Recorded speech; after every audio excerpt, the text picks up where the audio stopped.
is no better map to end it on than, I mean, I'm kind of spoiling this already, but we're gonna go to towers, guys. I'm just gonna spoil that. I really Wow, don't care you took anymore. my line. What battleground will we play on? Oh, I guess Towers of Doom. Surprise ruined. Thanks, Caldor. Yeah, no worries. Like, I got you. So, Liquid with a choice, Fnatic with first pick, and I'm hyped.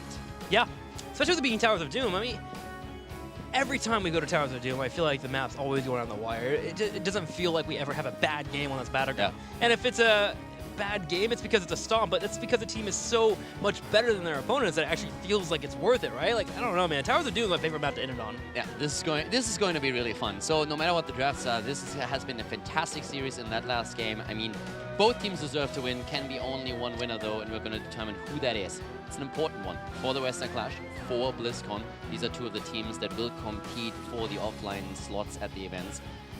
And yeah. I want a little bit more Dahaka from Last Hope. I feel like his Dahaka on Dragonshire was exceptional. He really controlled his lanes with situations where he was in 2-on-1s occasionally and still made the right plays. Landed his drags, which is something that is pretty hard to do on the character. And he's great for Towers of Doom, so I'm really kind of pulling for him to get that hero. I mean, Liquid agrees with you. They banned him out 2 times already, yeah. So there's a good chance we're going to see Dahaka banned again.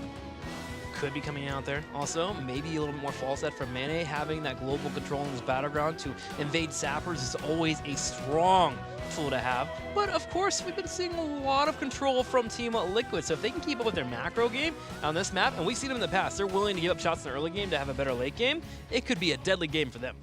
I'm questioning really what the first picks are, first bans are going to be. We're going to see an Abathur ban, for example. Sure, Tracer has a huge impact. I mean, Arcana played great on Tracer now too. There's so many heroes and so many players that can really highlight in the past few games. And we talked about Arcana, we talked about Nurok with a role swap. But yeah, you could ban out Tracer, you could ban out Abathur. We could see the ban coming in again against like even Genji, for example. Yeah, because Genji's also been a main staple for Team Liquid. Let's go into it.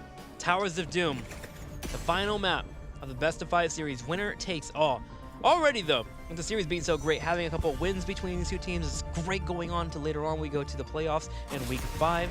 So both teams should be happy with their performance today, but of course, the cherry on top would be getting that full victory. Tracer gets banned out for Fnatic. Both teams are being tested today, and both of the teams have shown great resilience in a lot of these matches and a lot of these maps that we've seen. But now this is, of course, the final map. And again, it's so important to win here if you want to get the upper hand when it comes to Western Clashes, when it comes to BlizzCon. This is what really matters at this point. Can Team Liquid set themselves a little bit apart here, take that second victory this weekend, or will Fnatic win the 5th map? Team Liquid taking their time when it comes to this ban. Will it be Dahaka? Will it be Genji? It's going to be a Genji as he gets banned out. And I throw my pen. Sad. Abathur first pick right away for Fnatic. Want to get your pen? It's gone, dude. It is in that desk. It's gone. It's all the way down there in the back corner. Unlucky. Why did you throw it away? I was just doing this maneuver. You know how I like I get nervous and I just do stuff like that. Okay. So now I can't write down the draft. I have to copy your notes later on, man. Abathur comes in for the first pick. Always a strong pick on this battleground in Cursed Hollow. Typically when I see him picked up on those maps, I get a little worried for how we're going to get into the late game. I mean, one of the things that... first of all, the last time we saw Abathur for Fnatic, it was a solo Abathur. Yeah. Still possible. Bit less likely. But you could still combo that off with the Haka, for example, for a top lane hero, and that's one of the reasons why Liquid is probably hesitating a bit. And I mean, there's a lot of pick here. You can go for an early Blaze. You have Blaze Malfurion, for example, as one of the options.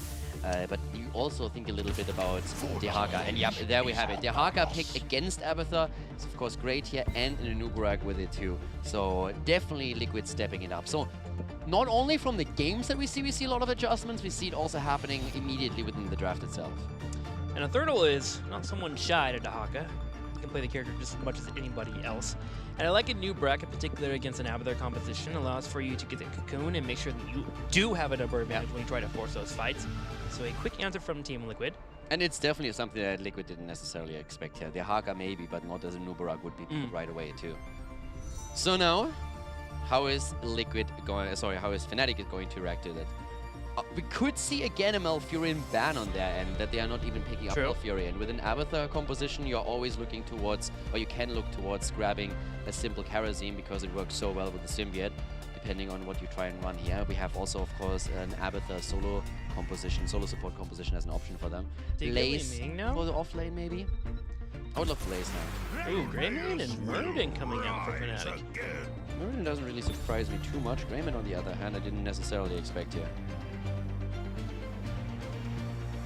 I mean, with Abathur, you have a fantastic copy target. You have also another target where you can simply use the Symbiote. Yeah. I really expect them to go for the offlane more so than anything else, because I personally think that Liquid has an incentive to ban out Blaze in this setup. Yes, we've seen Malthael twice, but I'm not sure if Fnatic would go for Malthael again with this setup. Having the extra protection through Blaze would really be fantastic for Fnatic, and we've seen Blaze either picked or banned in every single one of these games. So with the Haka on the board for Liquid, they themselves are not going to grab him, but they can still ban him out. I was kind of expecting a Li Ming there instead of Greymane to help with Cocoon, being able to have Disintegrate.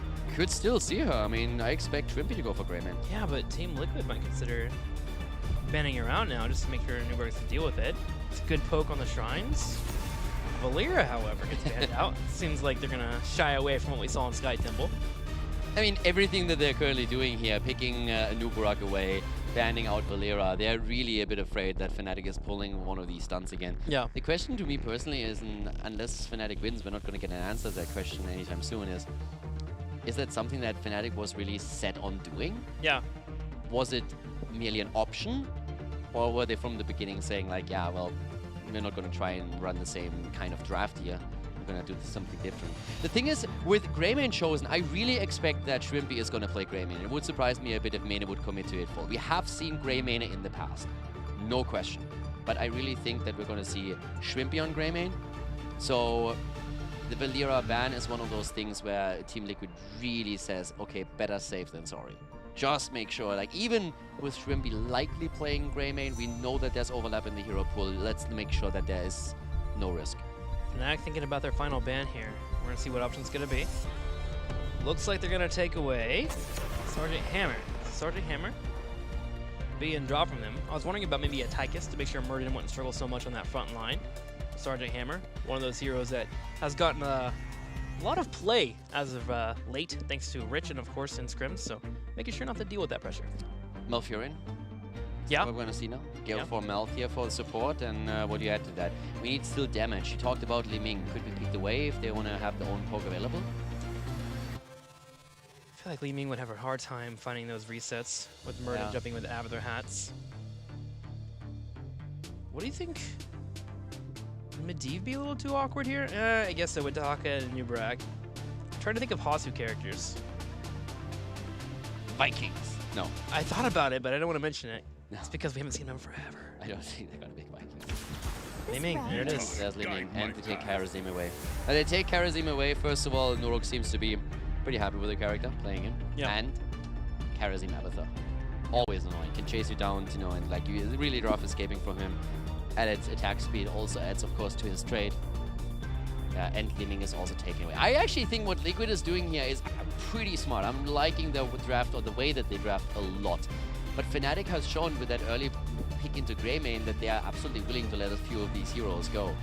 And I just don't believe that Fnatic was sitting there and was thinking, okay, we're going to get all of this. But Liquid is trying to shut them down every single step of the way. So do we get Falset again here for Mane? Is That would too much actually of a be risk here? I mean, you could run Falset. You have to be careful. You want to have a global, I would say, and you have Abathur.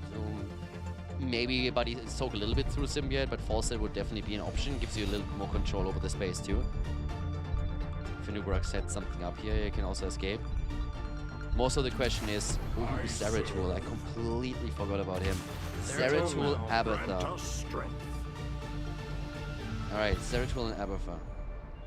Wow, they can find picks early. Can't go for Valeera. Go for Zeratul. Yeah, Ally maybe again as an adjustment. Could be helpful. Although having the ability to have those blocks from Karazim on 4, great against Greymane. Yeah. No, definitely. This is one of those things where, okay, what are we on it for? Yeah. Ally against Valeera already made a lot of sense. Against Zeratul, you can make a strong argument for it too. But of course, traditionally, you would be more worried about Greymane's attacks. And potentially, like, not only him, Zeratul's attacks too. Abathur with a copy then. Yeah. This is Tychus? What is this from Team Liquid?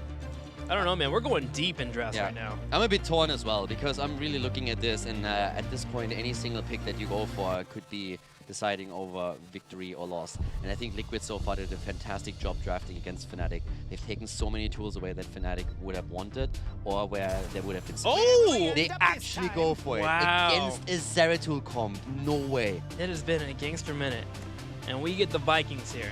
What is this series? This is awesome. Hazo has been joking about how Vikings right now are just not the pick on his stream. When someone asked him like, when are we going to see the Vikings again? And he just started laughing. I was just like, well, they're not really in the meta. I don't think anytime soon. And now in this draft, in this series, all of a sudden, guys, what are we doing here? And they go for the Vikings. Yeah. Against Zeratul as well. And with Abathur had too. This is... And they pair it with a global too. They've done this in the past where it's either a false set or a Dahaka, but the idea is that you get Balog pushing with Dahaka, and you're able to grab those region globes. You have a little bit of protection there too, so you're able to build up that trade with them and that passive. So Vikings can be strong here, and then of course the idea is that you're trying to split your opponent as much as you can. But as you brought up, the Zeratul. Zeratul is one of those heroes that you do not want to play against if you're the Vikings. You can't respawn the time, because what you do when you play the Vikings, you stare at that mini-map. You're waiting for an opponent to come in and shark in, you jump to your target, and then you make sure that you get away from the fight. But Zeratul eliminates that completely, meaning the Vikings have to be passive in their laning, which is a really weird thing to do. I don't think we've ever seen this much hero diversity in a single series than in this one. It's a fun weekend. Hammer, Valera, Jaina coming in from the mage side, Stugov, Tessa, double support, solo support, no support. I mean, we've seen it all at this point. As we are heading into game number 5, where we have, of course, once again on that off lane, Last Hope, the new player for Fnatic with Zeratul. We have Main on Abathur, Breeze on Muradin, Shrimpy on Greymane, and Smexy on Malfurion. And on the right side, in the red, Sportbillion on New Baraka, Thurnal on Dahaka, Nurok on Karazim, Arcanor on Li Ming, and Hasuobs brings back a few lost heroes in the Lost Vikings. Where will they end up this time? I'm gonna find out. And last up on Zeratul, another hero that we haven't seen from him.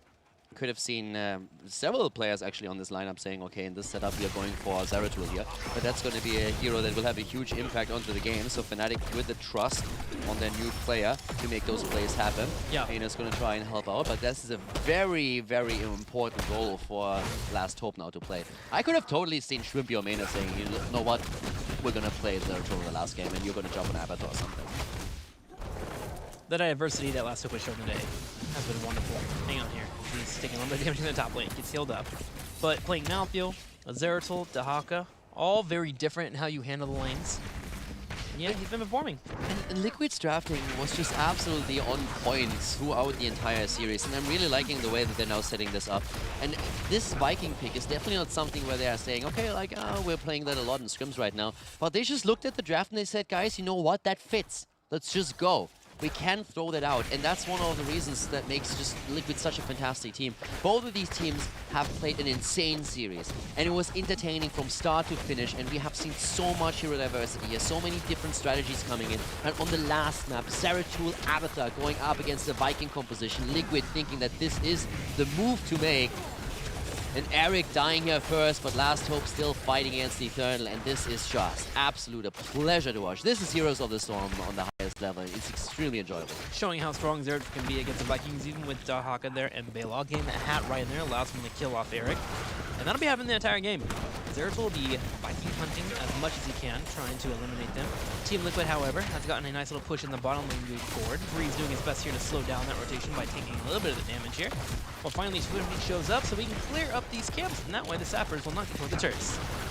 Still the rotation happening here. Zeratul doing his thing, but the earlier level 4 for Team Liquid. It is indeed Air Ally on Karazim, so having that slight adjustment to make sure that Zeratul is not going to blindside them in any way. We've seen a similar situation happening with Valera on Fnatic's side earlier, when Nurok also made adjustments happen.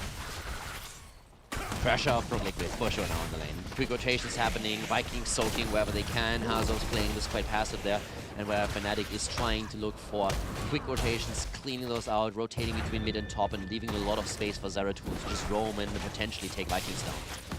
That top lane is going to be a thorn in the side for Fnatic that they're going to eventually have to deal with Team Liquid focusing as much attention as they can, having Paylog and Eric up there to push in, but also to grab the sappers, and that'll be easier too when Bribe comes online. It's so much macro control from Liquid again. They not only have the Vikings, they have a Dehaka to boot, so they have really just a global that they can rotate quickly between the shrines, and they have the Vikings themselves. So this is just full map control that they're speccing in here. And I mean, for Last Hope to channel this is nearly going to be impossible. Hazops is going to channel their own altar, and then they're going to try and go for the double altar at the top lane, as Fnatic is still fighting in the middle. Eric already there, harassing a little bit. And they have the option to send Balog to the top and start pushing in, which will allow for him to start going towards that fort. Taki can join him at any point. So I'll trying to buy some time. Healing up as he runs though, thanks to that talent that he picked up at level 4. Meanwhile, in the bottom lane, this altar still has not been grabbed. Team Liquid going for the play as the drag connects on top of Breeze. Wow. Tied out though. Breeze with the delay! That was actually well done by him here. Dodging everything that came out of the Nubarak to stall out that altar at the bot lane. And that was such an important play here too. Liquid was aiming to get at least 2 of these altars, and they might still be able to pull it off. But they tried to make it happen on the back of them running the global and the Vikings, and that didn't really work out. And Smexy comes in, and it's interrupted as Hazops is going to lose Olaf. Olaf able to get the interruption while the rest of the team is soaking middle and top. Dehaka can come in. Actually, Eric's trying to run over. Can they get the rotation? They're not even attempting to get the altar now. Now it's just delaying, and trying to find experience, and also try to bring down that turret in the top side. Yeah, they're doing that, and Abathar is there, so Eric is starting to move in now too. But still, if Fnatic can get this one, this would be a huge win for them, because Liquid has really put a lot of work into grabbing both, and that's not working out for them. So Fnatic takes that early lead. And with the Abathar composition that they're running here, that's actually very respectable. The quick rotation of Greymane top, Abathar coming in, and in the meantime, Breeze is stalling everything out while not dying at the bot lane.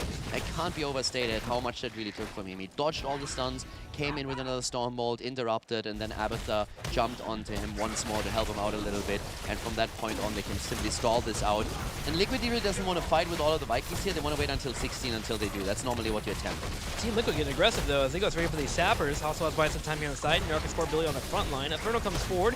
Arcana. Breeze is low on health, but Lee Ming gets picked off. There's going to be one fall, but another one gets picked off too as Murden gets taken away. Murden gets taken out, but they're going for the Vikings again, and they're taking down Eric. That was actually really aggressive. You're talking about Liquid getting aggressive. I didn't even expect Breeze to jump in there and fight for it. He lost his life for it, but they got the sappers instead. Yeah.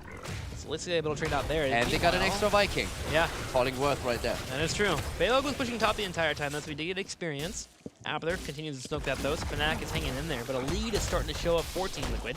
Yeah, Shrimpy is now taking over camp duty to the top lane, and Abathar is helping out, so they're going to get a bit of pressure going there at least. This time it's not Liquid taking this away, but as you said before, there is a slight lead in experience that we have for Liquid now. The question is, can they maybe even make sure that they are expediting this a little bit towards level 10 here? Because so far that lead is not really too much of an issue. It might become one at some point, but so far there's like 10 seconds more on the clock. We're having a single altar to fight over, and with Abathar you can always soak there as well. Again, Hazops being attacked. Oh, that single altar looked like it hit, but didn't really connect. Team Liquid can toy with the idea. I'm just soaking this out here. Delaying where they can, get level 10, and then take away the altar. Seems to be the way they're going about it. Fnatic not even positioning aggressively to try and take it. They have Breeze circling around just to look a little bit scary. Stormbolt comes out, but Olaf will again channeling once again. Yeah, zoning is there, and Hazops always goes back. Channel the entire time, and that's 10. Now, this is the moment where you can start with the Cocoon, and you have the 7-sided, and that's where Breeze has to be extremely careful. He's immediately hopping away. They're giving this up. They just can't go for it, not without 10. Up to the top lane, Last Hope tries to get the kill. The drag doesn't connect, and Last Hope goes in again to take Balog down. Takes him down, gets a little experience. Fort Billy lands a web here on Murden. Arcana are going to try and... 7-sided. There it is, 7-sided strike. Breeze taken out. Manny tries to come in with the ultimate evolution to try and save him, but it's a little bit too late. Fnatic continuing to chase here. Yeah, they tried to go for the counter kill, and we even had Malfurion drop his own ult, but that didn't have quite the effect that they were hoping for here. Big explosive fights. 2 kills against 2, and a lot of Vikings falling here as well. And of course, the death timers for them increase now as well. But still, this is Liquid still starting to take a bit of a lead. Not necessarily in the objective, but with experience. But Abathar has now his heroic ability ready. That's right. 32 in shots. The altar phase, the 5th one, with 3 altars would be the next big play for Team Liquid to try and exploit these Vikings and what they can pull off. But now with Void Prism being available and the mobility popping in for Zeratul with Wormhole, he'll have a little bit more chances here. Yeah. To be annoying in these team fights, to really try to disrupt them and also get picks. It's just that 7-sided in alone is already being such a huge threat towards Breeze, and this is really the moment when you're having to think, okay, how do you deal with this? Traditionally, what you would try and do if you can't move out, if you're locked into place, you want to move more bodies into that spot to make sure that you are getting, that you are distributing the damage a little bit more. Nice damage here also from Last Hope. He really does a great job at the top lane dealing with the Vikings. There's a lot of kills on his part already. Finding a lot of picks, using that Vorpal Blade, even the Singularity Spike, getting a kill on Eric.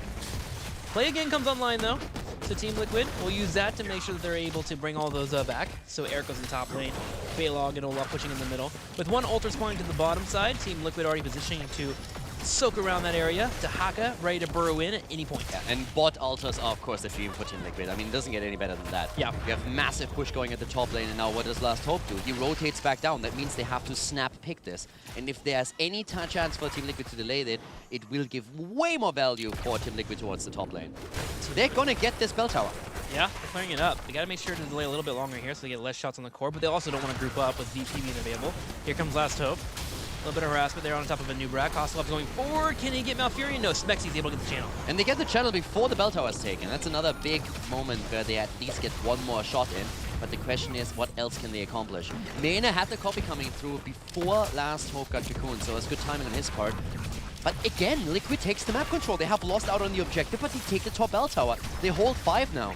Same thing that we saw on Infernal Shrine. Obviously, different objectives when it comes to the map, but Team Liquid's getting to a point where they're starting to choke out Fnatic. And with them not having the ultra on the top of the corner, now suddenly Eric can sit on top of that, do what he can in terms of soaking, getting that experience. You see him there already. And the rest of Team Liquid can focus on the middle and the bottom lane. That's where the Sappers are going to be, and also the next 2 altars.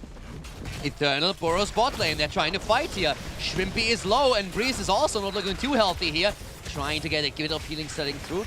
Doesn't have the 13 yet, so that's not quite what he was aiming for. But no kill. Resources committed by Liquid. Drag not connecting was a good dodge by Breeze. Mena is now moving to slugging his way to the top lane. But as long as the camp isn't taken there, it's not a huge threat for Fnatic. But of course we have the Viking Bribery on level 1, so eventually Hazops is going to be able to steal this camp away. Still 1.5 levels behind. Fnatic is starting to lose ground, even though in terms of pure health on the core, they are ahead. And at 16, Large and in charge comes online for Olaf, making him a bit of a dirty fighter as well, being able to get those stuns on a target. If Zeratul comes in, he's able to find a stun there. Team Liquid can try and get that pick. 14.5 right now out of 15, about to pop up here for Team Liquid in experience. And with the 2 ultras in the bottom spawning, Team Liquid already trying to push out their waves. We have the Sappers being grabbed in the top by Baylog, which should push it in with Tahaka. Should have his push up. He should be able to fight around this entire area. Yeah, there should be 3 shots that go through. Yeah.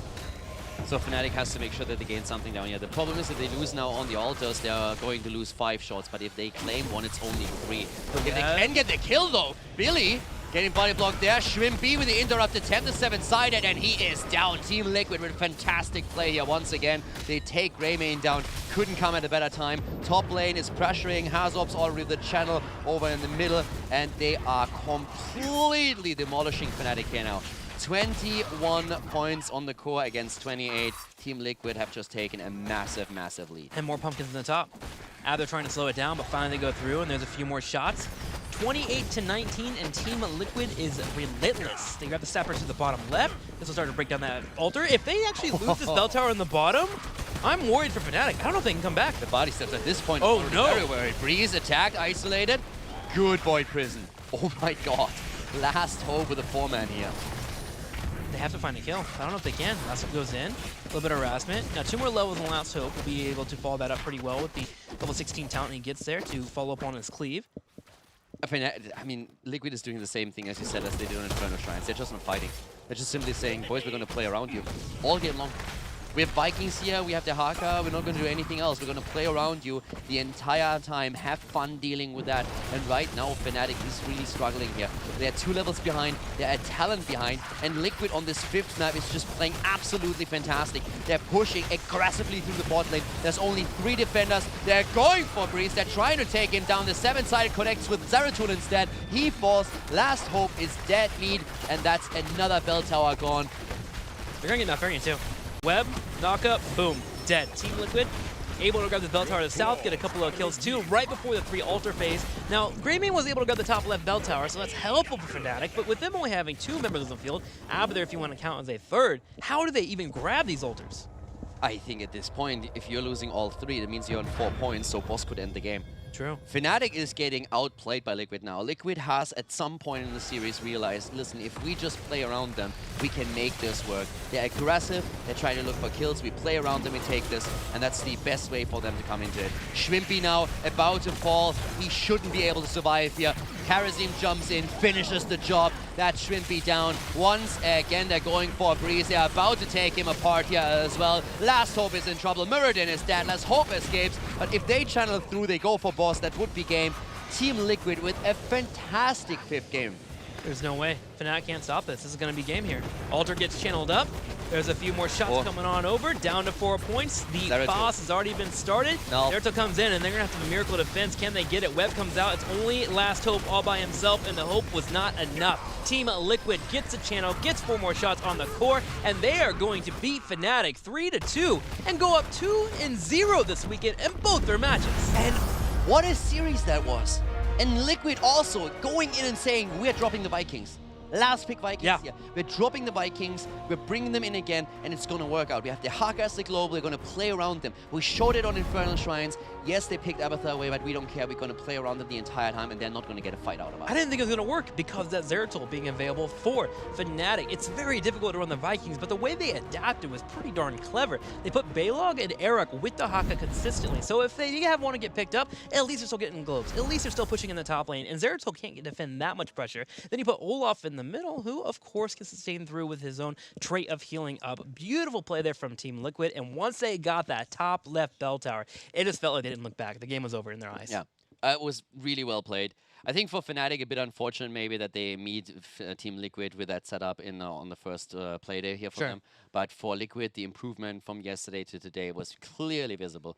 And that looked way more like a team where we can see, okay, they're going to make it to an offline event. They're going to make it to the Western Clash. They're going to try and go to BlizzCon.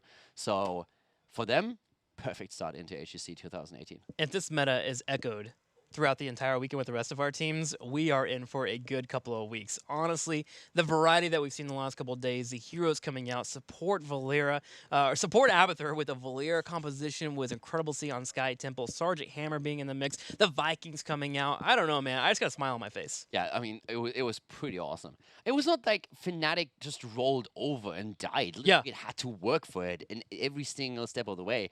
I mean, in hindsight, you come back to game 1, 9% on the core. Yeah. If Fnatic takes that, they win the series. But with Liquid being able to defend that bot lane and clench out a victory there towards the end, it goes to the 5th game, and that's where Liquid just takes their wins.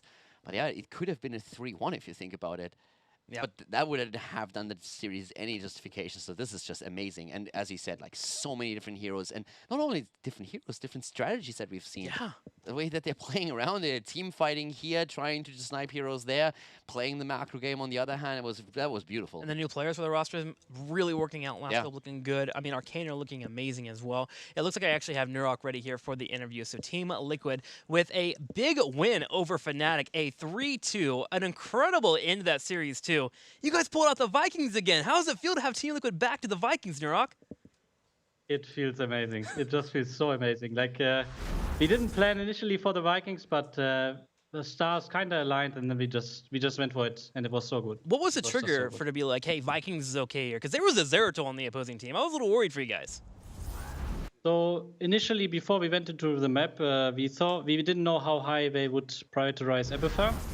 But then they first picked it, and we kind of had the Vikings in our back of our heads. And then we saw they didn't have a very good draft against it, and we just last picked them. It was just really good. Awesome. Well, you're continuing to do awesome on support, so keep killing there. I'm going to send you over to Caldor. Thank you. As Tim already said, great support play there. It was really impressive to see you guys perform on that level. Talk to me a bit about Infernal Shrines, though. I mean, that game, you really choked them out. You never gave them a fight. When was that moment when the calls were made, okay, guys, we are just always rotating around them? How did that game go from your perspective? So basically, if we decide to pick Abathur on Infernal Shrines, it will kind of always be like this, that we don't want to contest the Shrines very heavily, especially against their draft. They had Alexstrasza, Hammer, and Tassada, so it's really hard for us to actually get the Shrine. We have to get an insta kill to do something there, but that doesn't. It's too high risk and low reward. So what you just do with Webify, you just split pressure, and we did very well. And especially because they had Hammer and they are very crippled with their rotations, it's fairly easy for us to just play the macro against them. One more game that I really want to talk about is the first one, when you guys fell down to 9% on the core and you were still able to hold on to that bot lane. Now, first of all, walk me through that game a bit, but also, did that give you really the push that you guys needed to say, like, okay, we got this. If we can win that game, we can win the entire series for sure? So the first game, it was a bit sloppy, I have to admit. It's kind of a warm-up game. Dragonshy is also not necessarily our best map, but I don't know, like we actually, I think we messed up a bit because the catapults also, they just reached the core, and I think we were kind of low, if I'm not mistaken. Like we messed a bit up, and we were still a bit nervous. Like from yesterday, we kind of needed to get into it, and I mean, eventually we did. Like we also shouldn't have lost the Sky Temple game, but yeah. Overall, a win is a win, and I'm really happy with it. Yeah, the boss fight definitely turned that around, but as you said, like a win at the end of the day is a win. Congratulations again. It was a fantastic series and a close one at that. You guys must feel amazing right now with the 2-0. So yeah, congratulations again to the victory. I can't wait to see you guys play next week again. Thank you very much. So let's talk about next week. I know you just got the 2-0 and you maybe wanted to have some time to decompress, but next week you face off against Leftovers, and they're looking actually pretty strong. The 4-man joined by Mopsio is really beasting through. How do you feel about that matchup coming at you next week? We actually didn't play them a lot in scrim so far, so I think we didn't play them at all, so I don't know how strong they are, but they looked actually decent in the official match yesterday against Zealots. But I think if we just keep practicing and improving like we do from now on, and as we did in the last few days, I think we can beat them. But it might get close. I think, yeah, it might get close. Awesome. Well, I look forward to the matchup. I'm going to let you go. But before I let you go, anything to say to the fans at home? So thank you guys for watching. It's so great to have you guys and supporting us. Thank you very much for all the cheers. It's actually amazing that we have that many cheers, even when we didn't attend the mid-season brawl. So you guys are really awesome. Apart from that, shout out to our sponsors and to Team Liquid, the best organization. And see you guys next week, I would say. Looking forward to it. Congratulations to Team Liquid getting a victory over Fnatic today with a 3-2. They are doing so well right now, up 2-0 right now in the standings at the very, very top, and we look forward to more of their matches. But there is more matches coming at you tomorrow. Let's go ahead and look at Sunday, our final day here in Week 1 of Phase 2. Leftovers and Team Dignitas to start the day. Afterwards, the Monkeys and the Zealots. That's also going to be an important game for sure. Monkeys looked way stronger than a lot of people expected, and they're going up against the Zealots, who admitted that they still need to make sure that they have a few, they improve a little bit on the execution level mostly of all. I think that's how Quacknix phrased it when he talked about the game afterwards. But then we have North America coming in with No Tomorrow, going up against Tempo, Storm, and Simplicity versus Endemic, who was able to take a fairly dominant 3-0 victory yesterday. I'm looking forward to seeing more Leftovers. I love the shot calling we had from them and the control they had in their matches. I want to see if they have more, especially against who's going to be one of the best in our league, Dignitas, facing off against them. The second place champions at the midseason brawl, so we'll see them. But until then, let's go ahead and call it a day here at the HGC. My name is Trixler, that's Caldor. Up next, HGC North America.